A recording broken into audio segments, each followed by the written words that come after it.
What's up, everybody? I chose page 81 of Tom Phillips' Human It.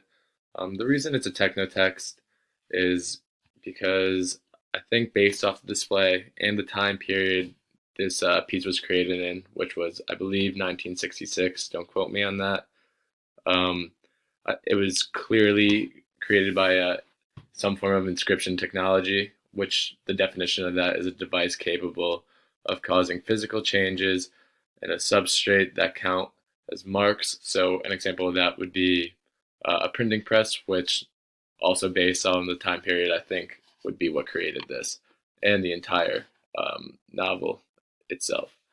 Um, the reason it's a hypertext is because of its nonlinear reading paths, which, as you can see here, where it says the following, saying I, a book, you could read it left, right, up, down, and it can make different forms of sense. For example, the way I interpreted it was the following, I sing a book of art, which, if you read it out of order, you can clearly see it says that. Yeah, thank you.